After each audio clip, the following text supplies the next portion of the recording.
এই বৃহৎ অঞ্চলটো অশান্ত অঞ্চল আছিল। দৈনন্দিন কোনোবা মৰিছিল বা অপহৰণ হৈছিল, লুটপাট হৈছিল। সেই হিংসাজৰ্জৰ পৰিৱেশ, অশান্ত পৰিৱেশ এতিয়া নাই, আৰু সেইবাবেই ইয়াত এই ছেছন বড়োলেণ্ড টেৰিটৰিয়েল কাউন্সিলৰ যিটো এছেম্বলি হল তাতে আজি অনুষ্ঠিত কৰাৰ এটা পৰিৱেশ ৰচনা হৈছে। আমি সকলোখিনি একেলগে আহিছোঁ, বাছত আহিছোঁ, আৰু 12 বজাৰ পৰা ছেছন আৰম্ভ হ'ব। তো আহিয়েই বডোফা উপেন্দ্ৰনাথ আমাৰ বাবে স্মৰণীয় হৈ ৰ'ব। স্বাধীনতাৰ পাছত আমাৰ লেজিছলেটিভ এছেম্বলিৰ মানে কেপিটেল আছিল তেতিয়াৰ মেঘালয়, শ্বিলঙত ৰাজধানী আছিল। ইয়ালৈ চিফ্ট হ'ল। মানে তেতিয়াই হওক আৰু এতিয়াও 72 চনত চিফ্ট হৈছে, তেতিয়াও বিধানসভাৰ অধিৱেশন মানে কেপিটেলৰ বাহিৰত হোৱা নাই, ৰাজধানীৰ বাহিৰত হোৱা নাই।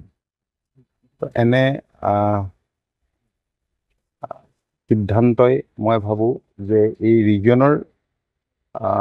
ৰিজনত বসবাস কৰা লোকসকলকো উৎসাহিত কৰিছে, আৰু আমিও এটা নতুন অভিজ্ঞতা লাভ কৰিছোঁ। আমাৰ বাবে এটা নতুন অভিজ্ঞতা। মই ইয়াৰ বাবে মাননীয় মুখ্যমন্ত্ৰী আৰু অসম বিধানসভাৰ অধ্যক্ষ ডাঙৰীয়াক ধন্যবাদ জনাইছোঁ। এটা সময়ত এই বৃহৎ অঞ্চলটো অশান্ত অঞ্চল আছিল। দৈনন্দিন কোনোবা মৰিছিল বা অপহৰণ হৈছিল, লুটপাট হৈছিল। সেই হিংসাজৰ্জৰ পৰিৱেশ,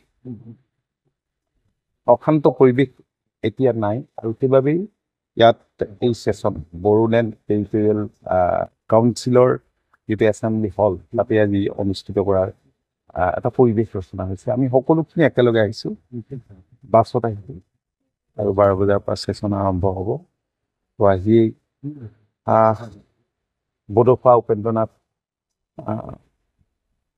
ব্ৰহ্মক আমি গভীৰ শ্ৰদ্ধাঞ্জলি জনাইছোঁ। তেখেতৰ ষ্টেচু এই এছেম্বলিৰ সন্মুখত, কাউন্সিলৰ সন্মুখত সুন্দৰভাৱে ইয়াত প্ৰতিষ্ঠা কৰিছে।